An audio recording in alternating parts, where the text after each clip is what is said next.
Hello friends, स्वागत है आप सभी का सीबीबीकल आर्ट्स क्लास में। दोस्तों, आज के वीडियो बहुत ही मोस्ट इंपॉर्टेंट होने वाला उन सभी के लिए जो आज तक अभी कुछ भी नहीं पढ़े हैं। पेपर में क्या लिखेंगे, पेपर बहुत करीब आ चुका है, क्या लिखेंगे पेपर में, आज के इस वीडियो में आंसर बनाकर कैसे लिखे बहुत ही जबरदस्त तरीका बताने वाला हूं। और माई कलाल कोई काट नहीं सकता है जो तरीका मैं आपको बताने वाला हूं। सही तरीके से अगर आप आंसर लिखेंगे तो आप बहुत ही बेहतरीन नंबर पाने वाले हैं। तो चलिए शुरुआत करते हैं आज के इस विषय में। मैं आपको बताऊंगा यहाँ पे भूगोल विषय का आंसर बनाकर कैसे लिखें, यानी ज्योग्राफी में कैसे आंसर बना के प्रेजेंट कर सकते हैं, बेहतरीन नंबर आपको मिलेगा। ठीक है, तो चलिए शुरुआत करते हैं। उससे पहले कुछ रूल हैं, कुछ नियम हैं, उसको आप समझ लीजिए। अगर आप समझ जाओगे तो बिना पढ़े, मैं कहता हूं थोड़ा मोड़ा पढ़ लेंगे ना, तो अच्छे से आप आंसर बनाकर प्रेजेंट कर पाएंगे। तो चलिए पहले मैं आपको रूल नियम बता देता हूं। ठीक है, सबसे पहला रूल दोस्तों यहाँ पे देख लीजिए। जो पहला रूल है वो कि जो भूगोल विषय है ना, एक भूगोल मैपिंग है। ठीक है, इसमें थोड़ा मानचित्र का प्रदर्शन जो है ये आपके नंबर को बढ़ा देता है। तो अगर आपको मानचित्र में थोड़ा सा ज्ञान है या थोड़ा मानचित्र आता है तो आपको बहुत अच्छा नंबर मिल जाएगा, पहला पॉइंट। दूसरा ये है कि अगर जो है आपकी राइटिंग, ठीक है, अगर आपकी राइटिंग बहुत अच्छी है तो समझ जाइए कि आपका प्लस पॉइंट है, यहाँ पे आपको बढ़िया नंबर मिलेगा। तीसरा पॉइंट ये है कि आपको फ्लो चार्ट, ठीक है, कुछ फ्लो चार्ट बनाने हैं और ये फ्लो चार्ट बनाएंगे, इसके माध्यम से जो है आपको बेहतरीन नंबर मिलने वाले हैं। ठीक है, यानी कुछ ऐसी चीजें हैं जो आपको फॉलो करना है और उसी के आधार पे आपको नंबर मिलने वाला है। तो चलिए आगे बढ़ते हैं। देखिए, सबसे पहले यहाँ पे बहुविकल्पी क्वेश्चन मिलेगा। तो बहुविकल्पी क्वेश्चन, इसमें कुछ भी आप अगर नहीं आता है तो कुछ भी इसमें टिक कर दीजिएगा, जो भी आपको लगेगा उसमें टिक कर दीजिएगा। ठीक है, आपको उस टाइम पे जो भी लगे कि हाँ सही होना चाहिए तो आप वहां पे लगा सकते हैं, तुक्का मार सकते हैं। ठीक है, मैं बात करूंगा यहाँ पे कैसे आंसर को बना के लिखे। ठीक है, अब मेन पॉइंट आपका यहाँ से शुरू होता है। जैसे क्वेश्चन है, अति लघुत्तरीय क्वेश्चन यहाँ पे, रेटजल के शब्दों में मानव भूगोल को परिभाषित कीजिए। मान लीजिए प्रश्न आपके पेपर में आ गया, ठीक है, तो आप क्या लिखेंगे, कुछ समझ में नहीं आ रहा क्या लिखेंगे, कोई बात नहीं, आराम से थोड़ा ध्यान से समझने की कोशिश करिएगा, आपको समझ में आएगा किसमें क्या लिखा जाए। देखिए, सबसे पहले यहाँ पे ना तो आपको रेटजल के बारे में पता है, ना तो उनकी परिभाषा पता है, तो आगे पढ़िए। यहाँ पे देखिए, यहाँ पे लिखा है मानव भूगोल। ठीक है, मानव भूगोल को परिभाषित कीजिए, यानी किसी बारे में परिभाषा पूछ रहा है। इतना समझ में आ रहा, परिभाषा है, परिभाषा पूछ रहा है किस चीज का, मानव भूगोल का। ठीक है, अब देखिए, पहले आप प्यारा सा हेडिंग डालेंगे यहाँ पे रेटजल के अनुसार। ठीक है, रेटजल के अनुसार आप यहाँ पे रेटजल के अनुसार, ऐसे आप क्वेश्चन से हेडिंग बना लीजिए। पहला काम तो ये करना है, रेटजल के अनुसार। ठीक है, ऐसे आप लिख लीजिए कॉपी में। ठीक है, अच्छे से लिख के अंडरलाइन कर दीजिए और इसके बाद जो है यहाँ पे इन्वर्टर कामा में मन कहे तो कर दीजिए, नहीं तो आप जैसे चाहते हैं वैसे लिख दीजिए। ठीक है, अब क्या लिखेंगे आगे देखिए। अब यहाँ पे लिखा है मानव। मानव तो समझ में आता है ना, हम सब मानव हैं। ठीक है, भूगोल समझ में आता ना, भूगोल विषय लिए हैं। भूगोल मतलब इसमें पृथ्वी के बारे में वर्णन करते हैं, पृथ्वी पे जो संसाधन है उन सब के बारे में समझते हैं, जानते हैं। इतना समझ में आता है ना। चलिए, अब इतना समझ में आ गया तो एक मानव जो है, जो एक मानव है, ये पृथ्वी पर, यानी जो भूगोल है, जो पृथ्वी है, उस पे बहुत सारे संसाधन है। ठीक है, पृथ्वी पर बहुत सारे क्या है, संसाधन है। ठीक है, अब संसाधनों का मानव क्या करता है, उपयोग करता है। करता है कि नहीं करता, बिल्कुल करता है। जो पृथ्वी पर संसाधन है, इन संसाधनों को मानव उपयोग करता है और फिर मानव का असर संसाधन पे पड़ता है और संसाधन का असर फिर मानव पे पड़ेगा। अब यही दोनों अंतर संबंध क्या है, मानव भूगोल कहलाता है। हो गया काम। अब आइए इसको लिखते हैं। तो अब यहाँ पे अगर आपको समझ में आ गया है तो इसके बारे में लिखेंगे कि एक तरफ मानव है, ऐसे बना के लिखेंगे, मानव और पृथ्वी या पृथ्वी पर जो संसाधन है, या उसको एक सेंटेंस में लिखना चाहते हैं तो उसको वातावरण लिख सकते हैं। ठीक है, वातावरण लिख सकते हैं या फिर पर्यावरण लिख सकते हैं। मानव और वातावरण के बीच जो अंतर संबंध है उसी को मानव भूगोल कहते हैं। बस इतना काम करना है, कुछ नहीं करना है, बस इतना काम करना है। रेटजल के अनुसार परिभाषा हो गया भैया। 2 नंबर का क्वेश्चन है, ये ध्यान रखिएगा, 2 नंबर क्वेश्चन है, 2 नंबर आपको मिल जाएगा यहाँ पे। ऐसे लिखेंगे तो मैं आपको दोस्तों विश्वास दिलाता हूं कि नंबर कटेगा नहीं और आप अच्छे नंबर से पास होंगे। ये सही तरीका है बनाने का। ऐसे बहुत सारे लोग बताने वाले आपको मिल जाएंगे, करेंगे, लेकिन उसमें जेन्युइन तरीका नहीं रहेगा कि कैसे क्वेश्चन को प्रेजेंट किया जाए। ठीक है, आगे देखिए, अभी आपके और आगे समझ में आ जाएगा कि कैसे क्वेश्चन को प्रेजेंट किया जाता है। देखिए यहाँ पे लिखा है जनांकीय संक्रमण सिद्धांत का उपयोग क्यों किया जाता है। अब इतना भारी भरकम शब्द लिखा है भैया, देखते ही कहेगा ये भाई क्या पूछ लिया ये, है ना। अगर मान लेते हैं इन केस में अगर क्वेश्चन पूछ ले पेपर में, तो क्या लिखेंगे इसके बारे में, कुछ नहीं करना है। सबसे पहले मेन काम करना है क्या, आपको लिखना है अपने कॉपी में प्रश्नोत्तर नंबर लिखना है, जो भी प्रश्नोत्तर नंबर रहेगा या उत्तर संख्या। ठीक है, प्रश्नोत्तर नंबर मान लीजिए यहाँ पे 10 है तो मैं 10 लिख दे रहा हूँ, लगे हाथ अंडरलाइन कर दीजिएगा। ठीक है, और उसके बाद यहाँ पे हेडिंग डालिएगा बढ़िया से। हेडिंग क्या रहेगी, जनांकीय संक्रमण सिद्धांत, इतना आपको हेडिंग बना लेनी है। ठीक है, इतना काम पहले करना है। क्वेश्चन लिखना है, क्वेश्चन, और उसके बाद जो है उसका क्वेश्चन मतलब क्वेश्चन आंसर लिखना है, और फिर उसके बाद हेडिंग बनाना है। इतना काम करने के बाद फिर आगे क्या करना है ये आपको समझना है।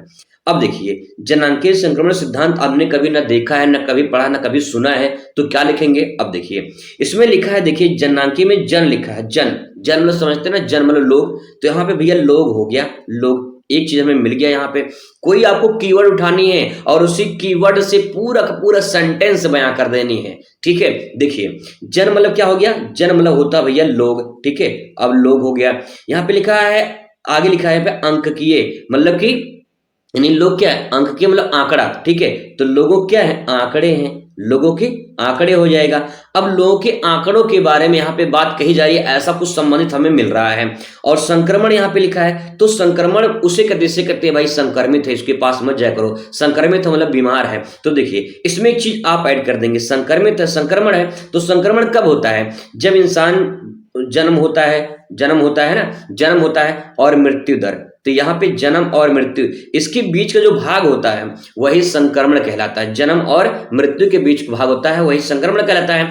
कैसे, जब इंसान जन्म लेता है, फिर इसके बाद बीमार होगा, फिर इसके बाद बीमार होगा तो मृत्यु के करीब पहुंचता है। भाई बीमार तो मृत्यु करीब पहुंचता है, तो जन्म और मृत्यु के बीच का जो भाग है ना वही संक्रमण क्षेत्र है। और संक्रमण मतलब क्या, इंसान बीमार है, ना तो स्वस्थ है ना तो मर रहा है, और उसका मतलब ये है कि यहाँ पे जो बीच का भाग वही संक्रमण हो गया। तो क्या लिखेंगे इसमें, लिखेंगे इसमें कि जनांकीय संक्रमण सिद्धांत ये क्यों उपयोग किया जाता है, क्योंकि जो जन्म दर है ना, जो जन्म दर और मृत्यु दर, इनके बीच के भाग को दर्शाता है, इसलिए इसका उपयोग किया जाता है। बस काम खत्म, काम खत्म भैया, 2 नंबर मिल जाएगा, काम खत्म। इतना काम करना है, ऐसे लिख देंगे तो पूरा का पूरा बढ़िया नंबर आपको मिल जाएगा। एग्जामिनर को लगेगा भाई आपने लिखा तरीके से, सही तरीके से लिखा है, ऐसा नहीं कि हाँ लिखा बना के लिखा गया, सही तरीके से लिखा गया है। ठीक है, आगे देखिए और भी क्वेश्चन देखिए, आगे देखिए लिखा है यहाँ पे, मानव विकास के 4 प्रमुख घटकों के नाम लिखिए। 2 नंबर का सवाल है, 4 घटक लिखना है। नहीं पता है कोई बात नहीं भाई, कोई बात नहीं, घबराना नहीं।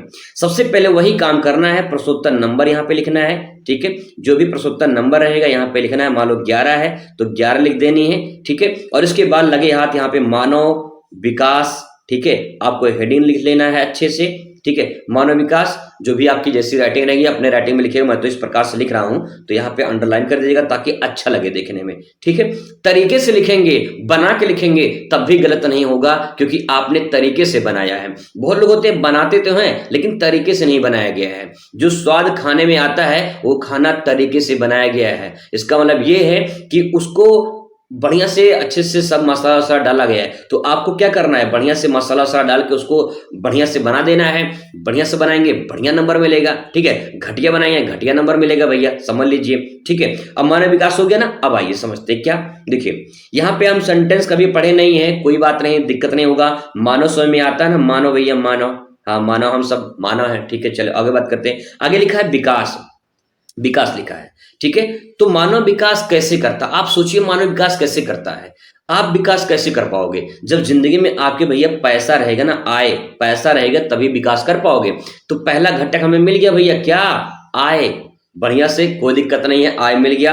अब इसके बारे में पहला घटक आय हो गया। ठीक है, लिखना नहीं है, जब 4 घटक के नाम बताना है। दूसरा क्या लिखेंगे, अब विकास कैसे करेगा मानव, मान लीजिए आय आ गया, तो अब क्या होगा। अब देखिए जब आय आएगा ना तो वो इंसान, उसके पास सब कुछ हो जाएगा, जैसे कि वो उसकी क्षमता बढ़ जाएगी भैया। ठीक है, उसकी क्या हो क्षमता बढ़ जाएगी। क्षमता का मतलब कि वो सब कुछ चीजें खरीद सकता है। अगर आपके पास पैसा आ गया तो पैसा से आप कुछ भी खरीद सकते हैं, आपके क्षमता बढ़ जाएगी ना, पावर आ जाएगी आपके पास, क्योंकि आपके पैसा आपके पास आ चुका है। तो इसका मतलब क्या है, क्षमता बढ़ जाएगी। 2 पॉइंट हो चुका, आय आ जाएगी, क्षमता हो जाएगी। ठीक है, अब आपके पास जो भी संसाधन है, ठीक है, जो आप चाहते हैं, गाड़ी बंगला जो भी चाहते हैं वो आराम से बनवा सकते हैं। तो संसाधन हो जाएगा, संसाधन रहेगा तो आप मानव विकास कर सकता है। तीसरा पॉइंट हो गया भैया। ठीक है, अब चौथा पॉइंट देख लीजिए। चौथा पॉइंट में क्या लिखेंगे? चौथा पॉइंट में अगर मान लीजिए आपकी स्वास्थ्य ठीक नहीं है, मानव विकास कैसे कर सकता है? अगर मान लो बीमार है तो क्या काम करेगा? काम नहीं कर पाएगा। जब काम ही नहीं करेगा तो पैसा कहां से मिलेगा भैया? पैसा नहीं मिल पाएगा। इसका मतलब स्वास्थ्य भी होना चाहिए। ठीक है, स्वास्थ्य भी ठीक होना चाहिए। स्वास्थ्य ठीक रहेगा तो काम करेगा, काम करेगा तो पैसा आएगा, पैसा तो विकास होगा। बात समझ में आ रही है? ऐसे लिखते हैं बना के, ऐसे लिखेंगे तो सही नंबर मिलेगा।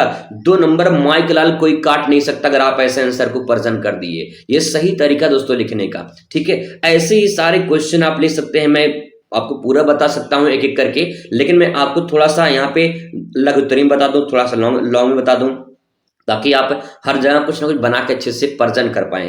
ठीक है, अब देखिए यहाँ पे एक पॉइंट और ऐड कर सकते हैं। जैसे ये 4 घटक पूछा है ना, 4 घटक, तो यहाँ पे आप क्या लिखेंगे? एक हेडिंग बनाएंगे, मानव विकास के घटक, ऐसे आप हेडिंग डाल दीजिए। ठीक है, और एक फ्लो चार्ट बना लीजिए। यहाँ पे एक फ्लो चार्ट जो मैंने बताया था ऐसे करके बना लीजिए। अब देखिए और आपका स्मार्ट आंसर हो जाएगा यहाँ पे भैया। ठीक है, और स्मार्ट आंसर हो जाएगा आपका यहाँ पे। ये फ्लो चार्ट हो गया। अब क्या करना है आपको? यहाँ पे 1 नंबर लिख देना है, यहाँ पे 2 नंबर, यहाँ पे 3 नंबर, यहाँ पे 4 नंबर। गजब का नंबर मिलेगा, सच बता रहा हूँ दोस्तों, गजब का नंबर मिलेगा। गजब का मतलब भैया पूरा का पूरा नंबर आपको मिल जाएगा। 1 नंबर पे एग्जामिनर नहीं काटेगा, क्योंकि आपने जो कॉपी लिखा है ना वो नकल करके नहीं लिखा है, ना तो एग्जामिनर को लगे कि बना के लिखा गया है। सही तरीके से कॉपी लिखा गया है और एक अच्छा स्टूडेंट लिखा हुआ है ये कॉपी ऐसे। तो दोस्तों समझ जाइए कॉपी लिखते कैसे हैं। अगर आप ऐसे लिखेंगे तो कॉपी बढ़िया नंबर मिलेगा आपको। कॉपी आपकी पहचान होती है, कॉपी को अच्छे से प्रेजेंट करेंगे तो बढ़िया नंबर आपको मिलेगा। ठीक है, आगे देखिए। अब आप बात करते हैं लघु उत्तरीय। लघु उत्तरीय में 4 नंबर आपको लिखना रहेगा। 4 नंबर मतलब कि भैया कम से कम 1 पेज में तो आंसर देना ही देना है। लघु उत्तरीय को 1 पेज में आंसर देना है। तो आइए बात करते हैं कैसे क्या लिखेंगे 1 पेज में। अब तो मान लो छोटा क्वेश्चन था उसको लिख लेते हैं, इसको कैसे लिखेंगे आइए देखते हैं कैसे लिखेंगे। तो यहाँ पे दोस्तों देख पा रहे होंगे, यहाँ पे लघु उत्तरीय क्वेश्चन है। ठीक है, और इसके बाद जो है यहाँ पे क्वेश्चन है, यहाँ पे विश्व की 90% जनसंख्या केवल 10% क्षेत्र में निवास करती है, कारण बताइए। कुछ कारण बताना है। कोई समझ में नहीं आ रहा कि आंसर क्या लिखे, कोई बात नहीं, आइए एक बार समझने की कोशिश करते हैं कि क्या प्रेजेंट करेंगे। ठीक है, तो यहाँ पे पहले हेडिंग बनाएंगे, वही काम पुराना वाला काम करेंगे कि विश्व की 90% जनसंख्या केवल 10% क्षेत्र में निवास करती है। ठीक है, इसके बाद डैश कर देंगे। इतना आप हेडिंग बना लीजिए अपने से। ठीक है, और फिर इसके बाद लिखेंगे। अब आप सोचिए, आप जरा सोचिए कि 90% जनसंख्या केवल 10% क्षेत्र पर निवास करती है, ऐसा क्यों? ऐसा क्यों? अब देखिए, लोग मुंबई जाते हैं कमाने, दिल्ली जाते हैं, बड़े बड़े शहरों में कमाने क्यों जाते हैं? पहले सवाल यहां से करिए, कमाने क्यों जाते हैं? क्योंकि वहां भाई रोजगार मिलता है, सिंपल सी बात ये है, तभी तो जाते हैं। और पैसा ज्यादा मिलता है वहां पे, यानी आय ज्यादा मिलता है। ठीक है, रोजगार मिलता है, पैसा ज्यादा मिलता है, वहां पे भरपूर मात्रा में संसाधन होते हैं। ठीक है, सारी सुविधाएं वहां पे मिलती हैं, जैसे कि आपको वहाँ पे चिकित्सा की सुविधा मिल जाएगी, स्कूल विद्यालय पास में रहते हैं, परिवहन की सुविधा मिल जाएगी। तो ये सब क्या है? ये सब इसके कारण है जो जनसंख्या 10% निवास करती है। इसी 10% निवास करती है, 90% जनसंख्या 10% पर निवास करती है। ठीक है, तो इसमें लिखेंगे क्या? लिखेंगे कि उन क्षेत्रों में, आप हेडिंग बना के भी लिख सकते हैं, उन क्षेत्रों में क्या मिलता है? रोजगार मिलता है, पहला पॉइंट। ठीक है, रोजगार मिलता है। दूसरा पॉइंट, वहां पे अच्छा इनकम मिल जाता है। ठीक है, तीसरा पॉइंट, अच्छे संसाधन होते हैं। अच्छे संसाधन का मतलब वहां पे परिवहन की सुविधा होती है।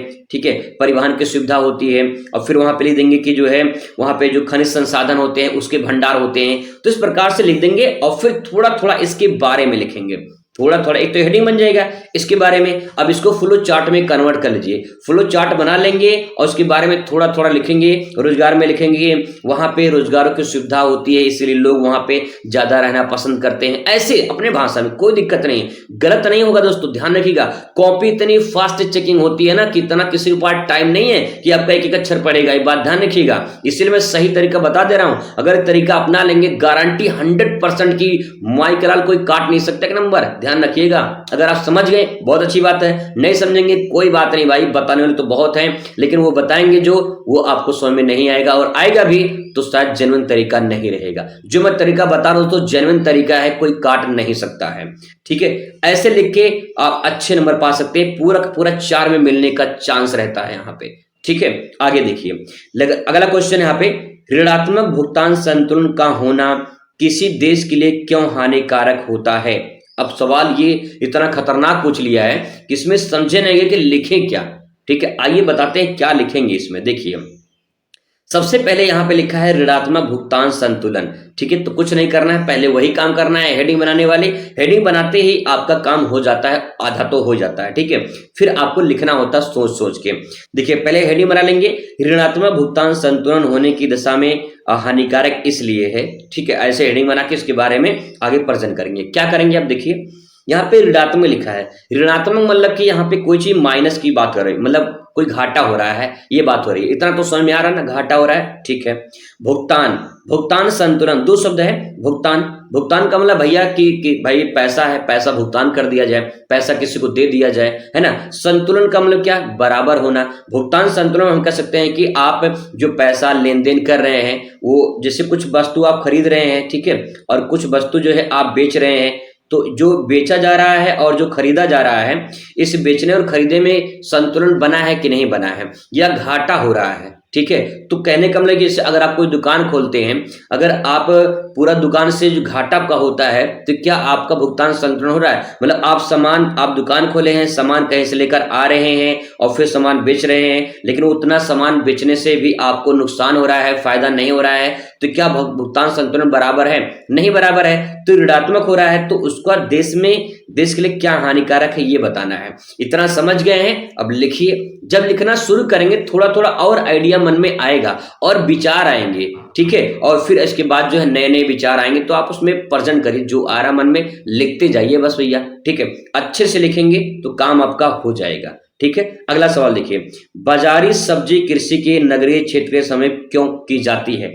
ये क्वेश्चन इंपॉर्टेंट है, 4 नंबर का सवाल है। अब आपको यहाँ पे लिखना है, तो पहले आपको हेडिंग बनानी है, पहला काम तो यही करना है, बाजारी सब्जी कृषि नगरीय क्षेत्र के समय क्यों बनाई जाती है इसके बारे में, ठीक है। अब यहाँ पे क्या करेंगे, देखिए मान लो कोई शहर है, कोई नगर है, उसके समय बाजारी कृषि क्यों की जाती है। यानी बाजारी कृषि इसलिए की जाती है कि बाजार में सबसे ज्यादा मात्रा में और सबसे पहले वस्तु पहुंचाया जाए, ताकि उसका अधिक से अधिक बिक्री हो। अधिक से अधिक बिक्री होगा तो अधिक से अधिक पैसा आएगा, अधिक से अधिक पैसा आएगा तो अधिक से अधिक लाभ मिलेगा, यही तो होता है, ठीक है। तो यहाँ पे ये इसलिए कहेंगे इसमें कि बाजारी सब्जी नगरों के पास इसलिए बनाए जाते हैं या इसलिए समीप होते हैं क्योंकि ज्यादा से ज्यादा वो मार्केट में, बाजार में वस्तुओं को भेज सके और ज्यादा ज्यादा मुनाफा कमा सके, यही तो उद्देश्य होता है। अब फिर इसके बारे में हेडिंग बना के लिखना शुरू करिए, बढ़िया से प्रेजेंट कर पाएंगे आप लोग, ठीक है। आई होप आपको समझ में आ गया होगा दोस्तों कि कैसे आंसर को प्रेजेंट करना है, कैसे बना के लिखना है। ऐसे और भी क्वेश्चन है, मैं आपको अच्छे तरीके से बता सकता हूं, ठीक है, लेकिन आप ध्यान रखिएगा, उसको आप बनाने की कोशिश करिएगा।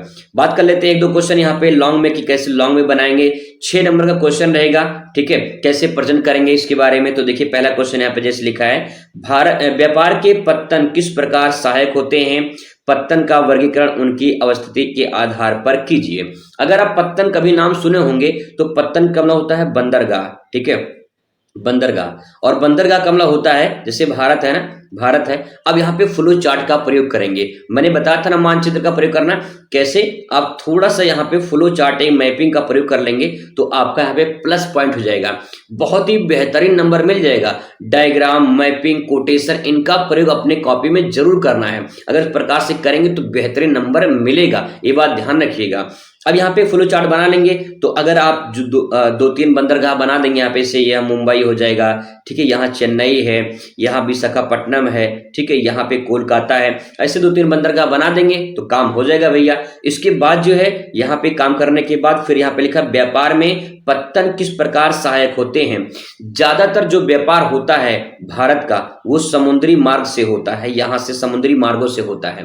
तो व्यापार में पत्तन बहुत सहायक होते हैं, क्योंकि यहाँ से वस्तुओं का आयात निर्यात होता है, और वस्तुओं का आयात निर्यात विदेशों में होता है तो वहां पैसा ज्यादा मिलता है। ठीक है, तो इस प्रकार से जो है आप इसमें बना के लिखेंगे, और पत्तनों का वर्गीकरण उनकी औसती के आधार पर कीजिए। जैसे बहुत सारे पत्तन होते हैं जो मानव बनाता है, ठीक है, बहुत सारे पत्तन जो मानव बनाता है, कुछ ऐसे नेचुरल होते हैं जो प्रकृति के द्वारा बनते हैं, ठीक है। तो उसके बारे में बता देना कौन प्राकृतिक है कौन मानव निर्मित है, और नहीं पता है उसमें अपना बना दीजिए, नाम मत लिखिए कि हाँ मानव के द्वारा बना पत्तन या बंदरगाह मानव निर्मित कहलाता है, जो पश्चिमी या पूर्वी तट पर स्थित है, ऐसा नाम दे देंगे। ठीक है, अगर नाम नहीं पता है कोई बात नहीं, ऐसा वहां दे दीजिए कि पूर्वी तट पर पश्चिमी तट पर स्थित है, ठीक है। ऐसे ही प्राकृतिक के बारे में लिख दीजिए, थोड़ा थोड़ा बना के लिखेंगे, है नहीं बना के लिख देंगे तो आपका काम हो जाएगा। 6 नंबर का प्रश्न है, अगर 6 में 6 नहीं मिलेगा तो 4 नंबर तो मिल ही जाएगा भैया, 4 नंबर मिल जाएगा। और ना लिखने से अच्छा है कि कुछ लिख कर आओ, कुछ ना मिलने से अच्छा है कुछ मिल जाएगा, ये बात ध्यान रखिएगा। तो ये सही तरीका दोस्तों है। इसके बाद मानचित्र का आएगा, मानचित्र में आपको अगली वीडियो में बता दूंगा कैसे मानचित्र सही तरीके से, और ना ही नहीं आता तो फिर कैसे आप भर सकते हैं। लेकिन यहाँ पे जो मैंने बताया एक जेन्युइन तरीका दोस्तों बताया है, अगर आप इसे फॉलो करते हैं तो आपको फायदा जरूर मिलेगा। आंसर बनाकर कैसे लिखा जाए और बेहतरीन नंबर से कैसे पास हो जाए। ठीक है, चलिए मुलाकात करेंगे अगली वीडियो में, तब तक खुश रहिए, मस्त रहिए और जिंदगी में स्वस्थ रहिए। धन्यवाद।